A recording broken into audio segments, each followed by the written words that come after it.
Hey guys, it's Sim, and this is Pro Wrestling Unlimited, as it's Friday, and we're here with the Wrestling Wrap-Up.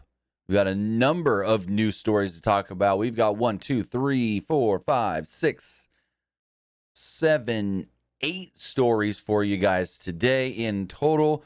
We're going to be talking about the big news that broke this morning. AEW trying to buy out CM Punk's contract, so he's kaput. Why Billy Gunn was not actually at the, what was it, 2 weeks ago now? Raw DX 25th anniversary celebration, whatever you want to call it. We're talking about Chris Jericho's new contract. That's more of a contract and not an extension, and much more. We even got some NXT news coming out of this morning's conference call with Shawn Michaels and some backstory from Cora Jade and Roxanne Perez. But with that, I do want to say thank you if you are watching live, twitch.tv/PW Unlimited. I also want to say thank you if you're watching or listening later, whether that's youtube.com/Pro Wrestling Unlimited or podcast services all around the globe like Stitcher, Spotify, Google Pod, Apple Pod, Anchor, iHeartRadio, and so much more. Remember, if you are watching live on Twitch, you can help us out a couple of different ways. You can either help us out by hitting that donate button down below or by donating Twitch bits in the live chat.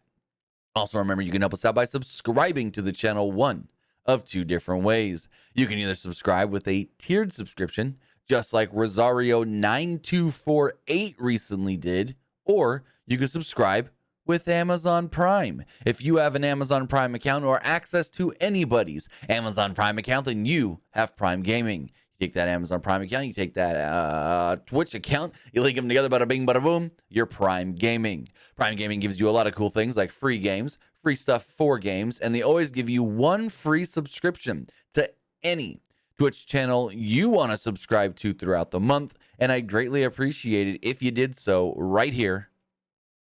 Pro Wrestling Unlimited, right here with us.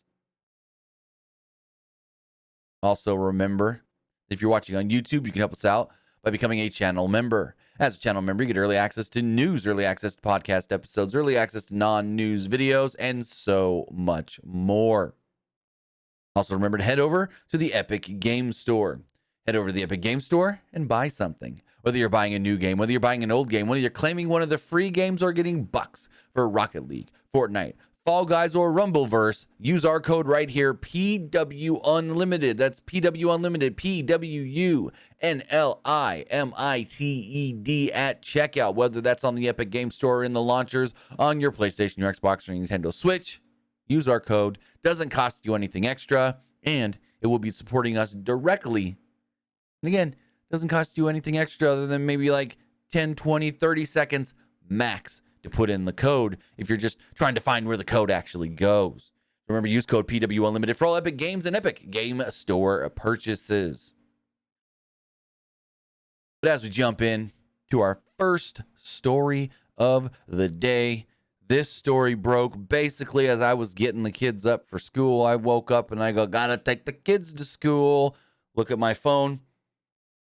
CM Punk. What's going on with Punk? Why is people talking about Punk gone, Punk gone? And then I see it. Dave Meltzer, with the big report in this week's Wrestling Observer newsletter, states that AEW is in talks with CM Punk on a contract buyout. Basically, get him out of the company.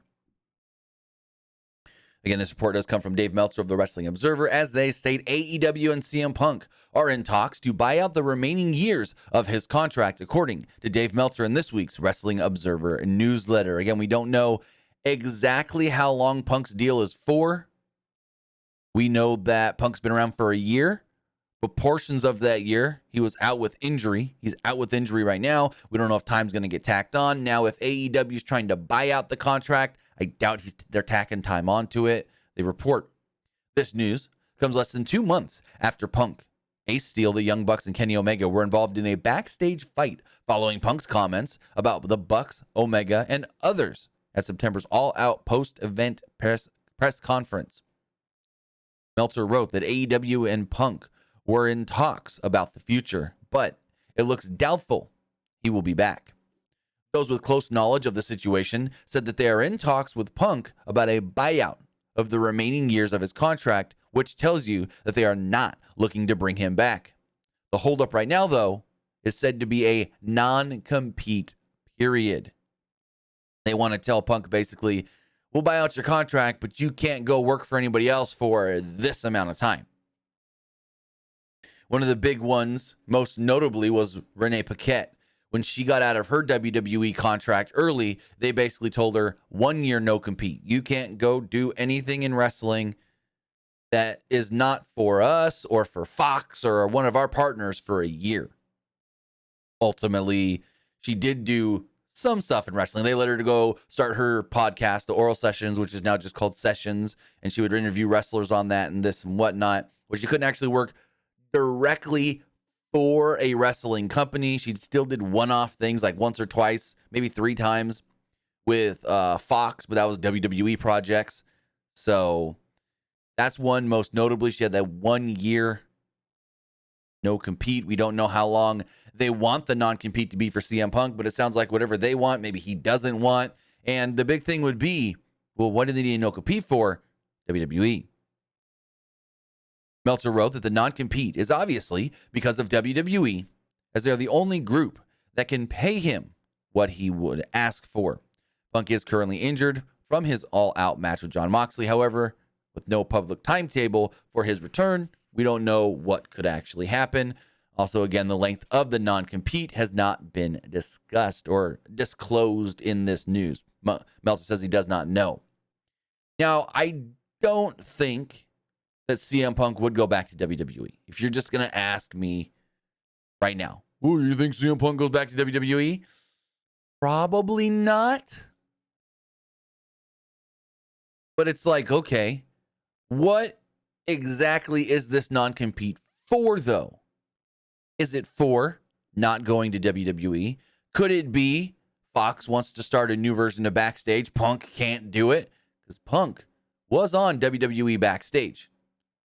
Everyone thought maybe that could be his little first leap back into wrestling and then maybe WWE. But it was his first leap back into wrestling. Then that show fizzled out and he went to AEW. I don't know if maybe he ever thought, okay, I see how things work here at Backstage. Maybe I can go to WWE. I don't know. I don't know if that was even ever a thought in his mind. But as of right now, they're trying to figure out how to get Punk out of their company. Whether that is just, it looks like they can't just fire him, which is an interesting one. I don't know why, and maybe there's something in his contract. Maybe he's got a no-cut contract that says, if you want me out, then you got to pay me. That's something that WWE won't do. We know Kevin Owens asked for a no-cut, and he didn't get it in his last deal that he signed late last year. And so maybe Punk's got a no cut and there's a clause in there where he can't be fired, which would really suck.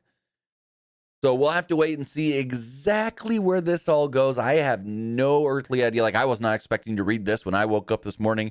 I was still blurry-eyed. I'm like, what? Look at my phone to see the time, and I got a bunch of messages. Punk's gone from AEW. I'm like, what? Punk's gone from me? What? AEW? No, he's hurt. And then I rig it into it, and I go, oh, well, they want him gone. Not he's gone. They want to get him gone, and they're trying to figure out how to make that happen. But as we move forward to the second news story, talk about somebody that they don't want to lose. That's Chris Jericho. News came out that, and actually AEW put out the news, so AEW wasn't even news. It was just AEW let us all know that Chris Jericho had signed what they called a contract extension for 3 more years, locking him into the end of 2026. Yet, Dave Meltzer did write in the latest 2025. His contract runs through the end of 2025, early 2026. But Dave Meltzer did write in the latest Wrestling Observer newsletter, quote, Chris Jericho signed a new contract with AEW through early January 2026. The press release said December 2025. And it's been confirmed that it's actually January 2026. While figures were not available, his old deal was for $3 million a year, and he obviously got a raise. And given the timing, likely a good raise. This is not a contract extension. His old deal, a 3-year contract with a 2-year option, similar to the timing of the Young Bucks and Adam Page, was to expire in January of 2024 at $3 million per year. The past week, he signed a new 3-year contract with a higher dollar figure. We don't know the raise, but it's a bigger contract and obviously the biggest contract of his life. That goes into effect January 2023, essentially ending his old deal 1 year earlier and starting a new contract at that point in time. So Chris Jericho locked into the company. AEW did state that he has signed with a elevated role, and we don't 100% know what exactly that elevated role is, but there have been rumors of people within AEW signing new talent contracts, but also getting put on possibly as employee. They maybe get health care and other benefits.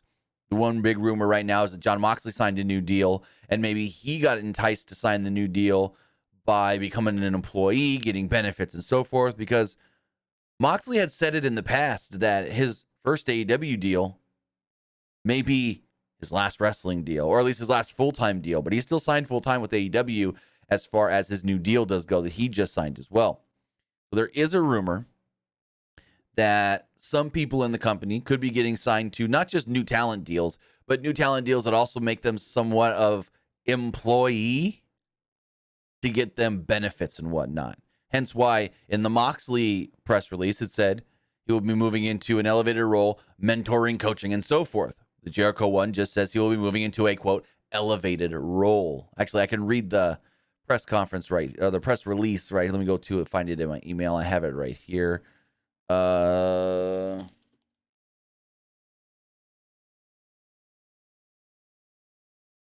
They stated, quote, let's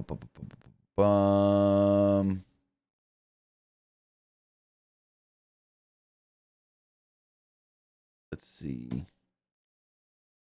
Why is it not wanting to show me? There we go.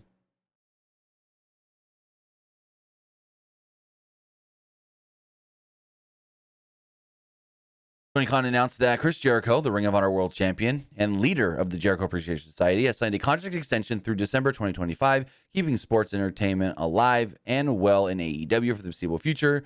Jericho will also increase his responsibilities with AEW, serving as a producer and creative advisor, in addition to continuing to mentor the young talent. So that's what it is. Jericho will now be working as a producer and a creative advisor, which would then make him an employee, getting him benefits.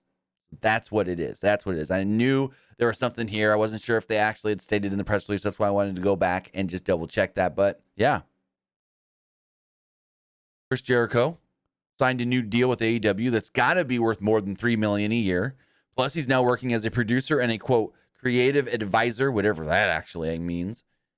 And we'll see if we get any more information on this, but kudos to Jericho. 51 years old, I want to say. And signing a new deal, staying in wrestling, keeping himself relevant. Yes, 51 years old. Also, Jericho did file a new trademark that most likely probably has to do with his cruise. He filed the trademark, quote, Chris Jericho's Blood Boat. Well, I don't know if that has to do with his cruise, but the trademark does state that it is for entertainment services in the nature of production of professional wrestling events, live music concerts, stand-up comedy, parties, social entertainment events, and other entertainment on board of cruise ships. So there we go. It is for the cruise. So I don't know if maybe he's going to run a pay-per-view from the boat. Maybe he runs something on Fight TV live from the boat, and it's called Chris Jericho's Blood Boat. And it's a pay-per-view with, I don't know, Ring of Honor matches and AEW matches and so forth. That would actually be pretty dang cool. That would be actually really cool, calling it the Blood Boat. Chris Jericho's Blood Boat. Because I doubt they call the cruises the Rock and Rager at Sea. Keep that name. That's more appealing to the masses. Then you could run a show maybe called Blood Boat. Oh, I got it. It's a multi a multi-entertainment event. It's got wrestling matches. Maybe there's a Fozzy performance and somebody else in between. Maybe he brings on one of his comedy buddies to do like a 5-minute set. So maybe it's like 2 bands get 15 to 20 minutes, 4 wrestling matches, and then a comedian or 2 get 10 minutes or so. That'd be pretty cool. That would be pretty cool because it says right here, entertainment services in the nature of cruise ships, professional wrestling events, live music concerts, stand-up comedy parties, social entertainment events, and other entertainment on board of a cruise ship attractions. Jericho, keeping everything alive, sticking with AEW for the foreseeable future, and if all goes how I think it's going to go, we'll probably sign another deal in January of 2026. At least to stay on in some sort of a role. Maybe not to wrestle by then, but as a producer, creative advisor, and so forth. Keeping with the AEW news, there's a match that's supposed to be on tonight's AEW Rampage. It's actually been changed into an actual title match. Now, originally, All Elite Wrestling did announce that 10 of the Dark Order would be going one-on-one with Roosh. Yet last night, AEW actually changed that match to turning it into a triple threat, the All-Atlantic Championship, adding the All-Atlantic Champion, Orange Cassidy. Now, instead of it being Preston Vance versus Roosh, it will be Preston Vance and Roosh both challenging Orange Cassidy for the All-Atlantic Championship. I guess you could say, given their match stakes, but unearned stakes, in my opinion. Why is this a title match? Why does AEW feel like they gotta just do matches for matches' sake? I could have seen maybe they say the winner of Preston Vance 10 and Roosh gets an All-Atlantic Championship shot.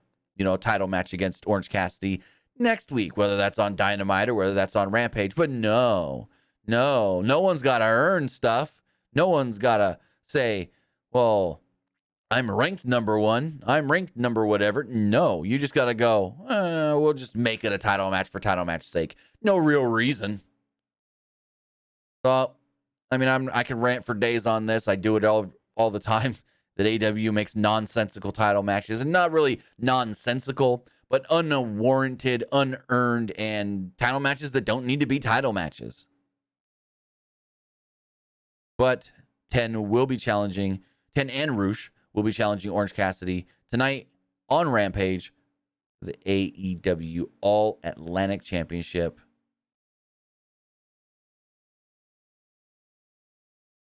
And as we move forward from that story number 4, still keeping with AEW, but kind of AEW WWE, we finally know why Billy Gunn was not at the DX celebration. Back on December 10th, WWE celebrated the 25th anniversary of D-Generation X. We saw on that show Triple H, Shawn Michaels, Road Dogg, and X-Pac, but no badass Billy Gunn. Road Dogg recently stated that they all thought Billy was in. Billy was going to be there. Billy was going to be on the show, and then he was told last minute no. The way Road Dogg told the story made it seem like Tony Khan just told him, yes, maybe, no.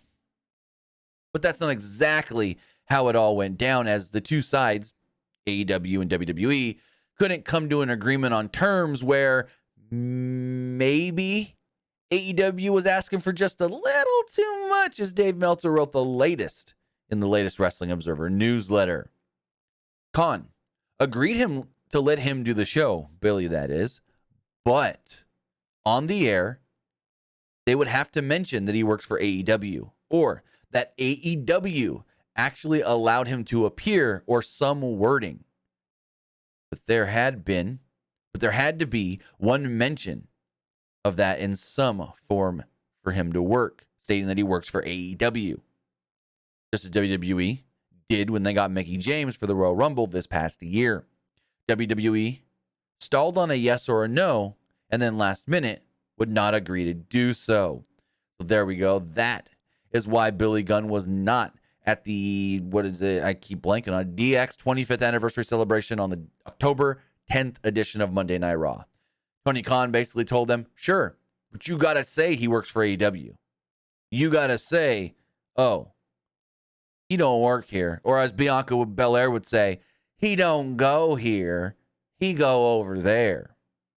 They wanted some sort of a way to let the fans know, A, he works for AEW, and basically B, Tony let him do it. That's how I perceived this. That they want the fans to know it wasn't just Billy just went and did it. No. That Billy works for AEW, and AEW allowed him to be here. And it does sound like with Billy Gunn, or with Road Dogg was saying that it was a last minute thing. As far as him being pulled, thinking almost all the way up to the day, we're good to go. We're good to go. We're good to go.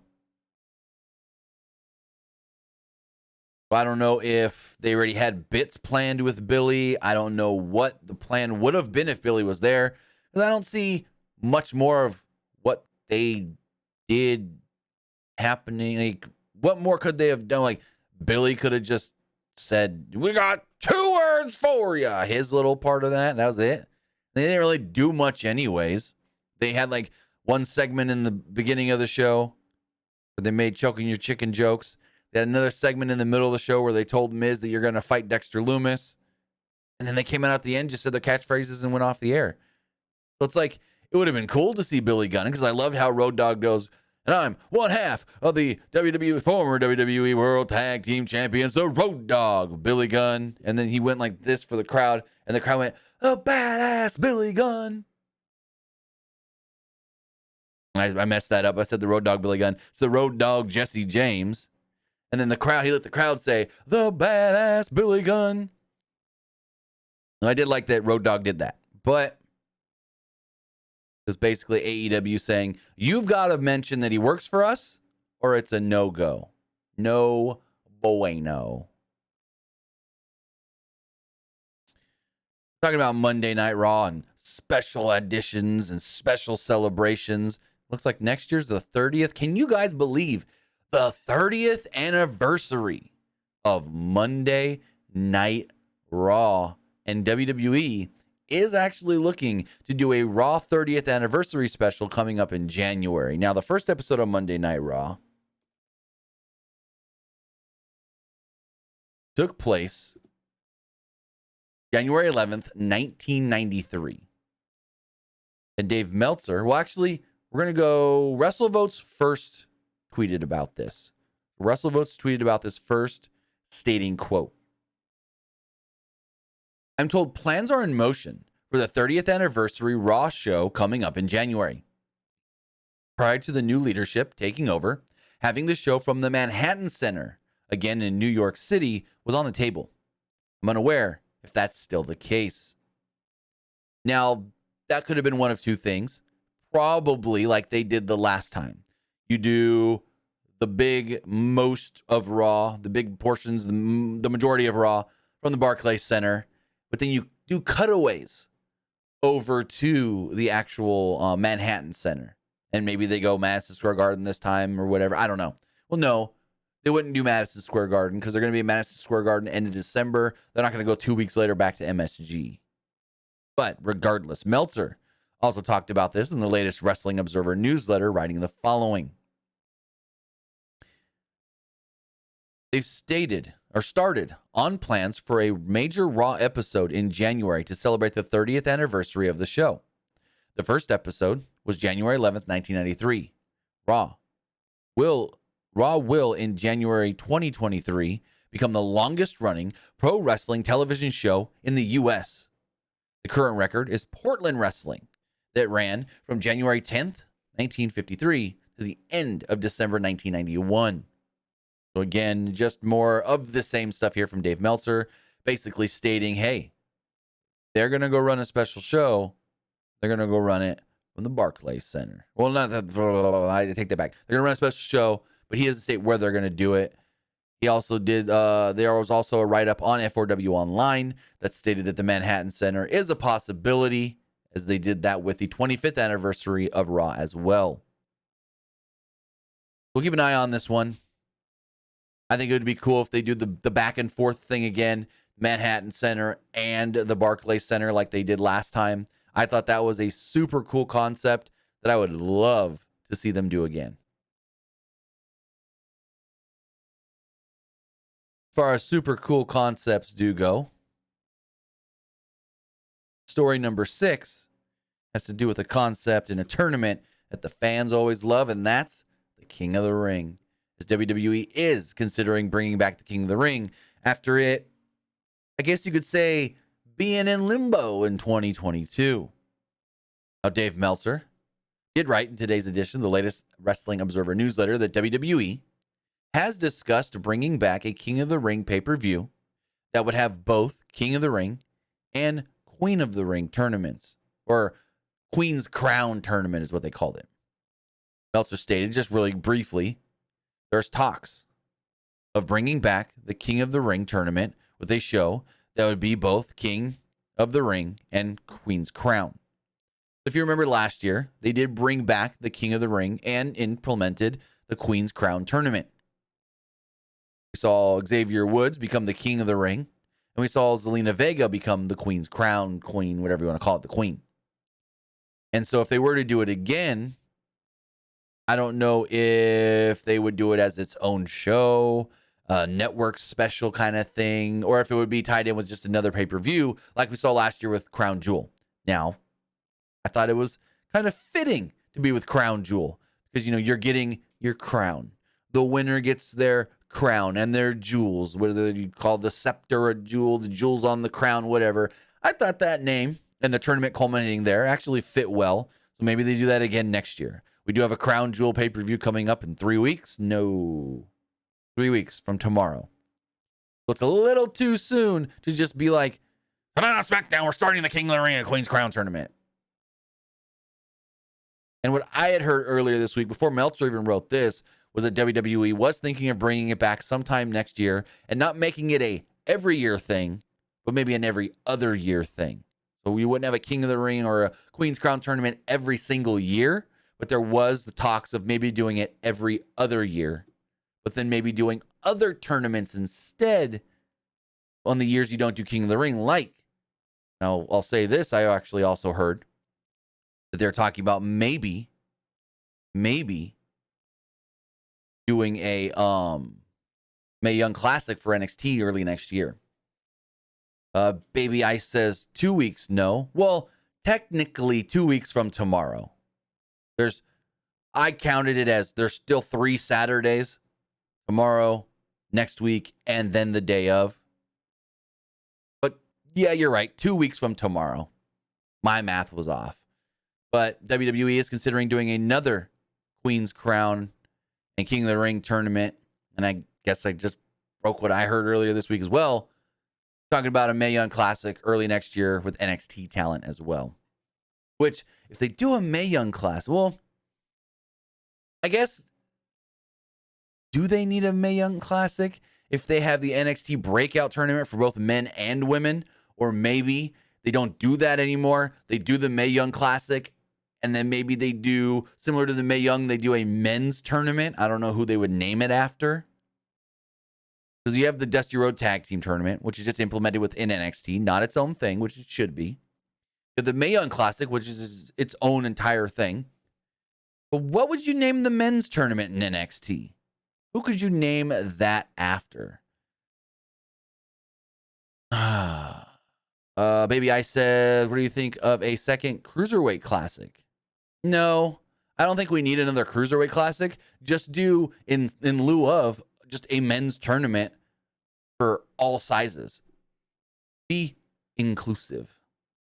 Be all inclusive. I mean, honestly, the other reason I don't think they would do a Cruiserweight Classic, we don't got the Cruiserweight title anymore. Cruiserweight title's gone. Kaput's gone. But now I'm kind of like, if you did a all men's tournament similar to the Mae Young Classic, where it's its own show, it goes X amount of weeks, 6 weeks or whatever on Peacock.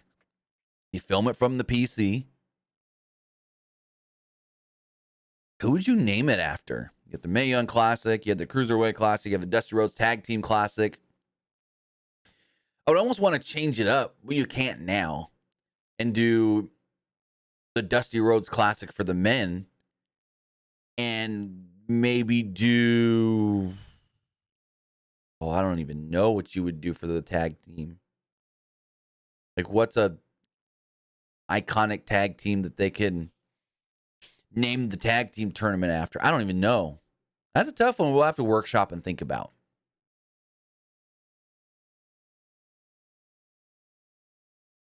As we move on to story number 7, got a little bit of news coming out of this morning's NXT media call with Shawn Michaels, his first one.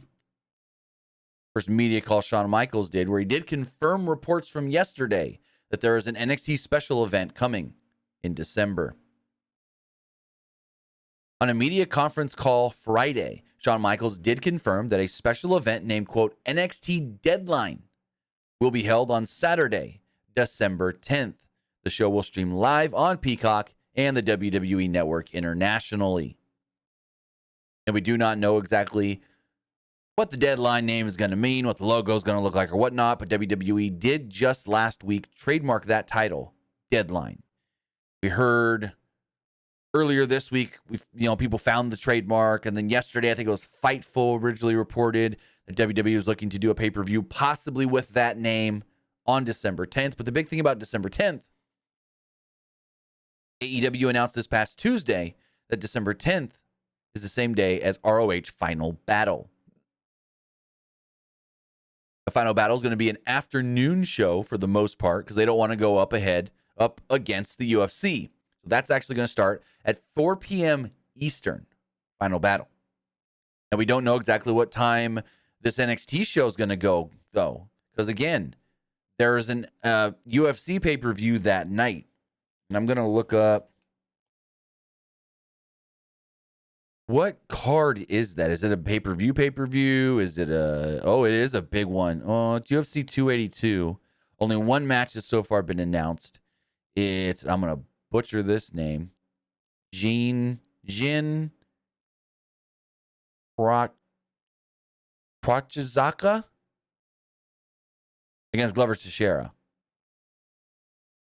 So that is the only match announced for that pay-per-view so far, which there's a UFC pay-per-view this weekend, so I assume maybe we get... No. Yes, there's a UFC pay-per-view this weekend, right? Maybe they announce another match for that card this weekend. Yeah, Charles Oliveira and Islam Makhachev. So maybe they announce something else for that show tonight, but then we also still have the Adesanya Pereira pay-per-view in November, where they can announce more then as well. So there's still time before UFC announces more stuff for that show, but it's an interesting one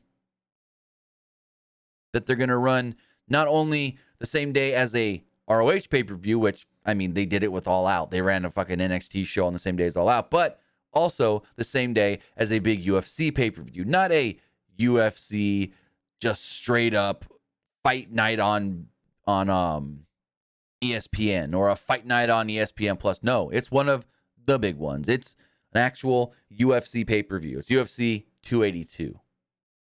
I don't know why WWE picked that date. Maybe they already had that date locked in. Well, it's like they had the date locked in, but they're running at the PC, so they can change the date. It's not like they had the date locked in. They've already put the time and the deposit down on the building. No, it's their own freaking building. So they could have easily said, oh, there's a UFC. Oh, AEW's running. We'll go the next week. We'll go the 17th. We'll go the 17th. But no, they had to go, an AEW show. Well, technically Ring of Honor. Okay, we'll run a show that day too, and we'll call it Deadline. Because remember, they're not getting War Games anymore. That's main roster. And also, wait, hold on. When's Survivor Series? That's before this, though, right? Survivor Series is November. Survivor Series is November 26th, like 2 weeks before. But Shawn Michaels did confirm it this morning. NXT Deadline will be taking place on Saturday, December 10th, but no other information was given as far as like when the show's going to be, if If it's a morning show, is it an afternoon show? Is it an evening show? They're going up against Ring of Honor to head-to-head. Are they going up against UFC head-to-head? We don't know yet. We'll probably get a lot more information this weekend. Maybe we get the logo and the graphic and all that during Halloween Havoc. Which, speaking of Halloween Havoc, Luke and myself actually did our predictions earlier this week, which are up on the channel right now, youtube.com/Pro Wrestling Unlimited, for you guys to go check out. And our review of Halloween Havoc won't be till Sunday morning. I don't know if Luke's going to join me. Maybe I'll ask him and see if he can, but I'll be reviewing it Sunday morning. I'm not going to be able to watch it live. I mean, I might try to watch parts of it live, but I'm at my son's football game out of town. He's got a night game, and so I got to be there. I'm the team photographer, videographer, all that.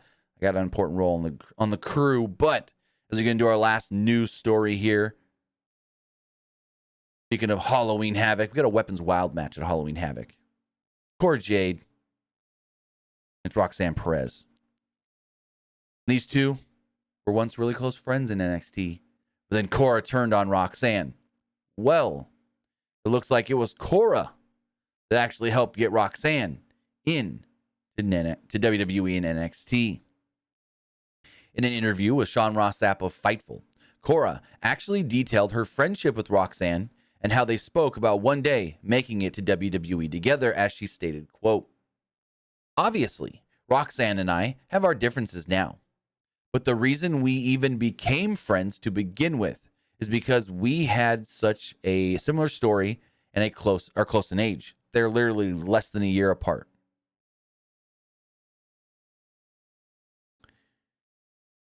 She has the same passion I do for this, and it shows. That's why we connected in so many different ways. I came in before her, but we were still close friends and texted all the time. When we became tag team champions, we went back in our messages with each other and we manifested this together. We were going to be tag team champions. We were going to do this together. One day we will be like the next Sasha and Bailey.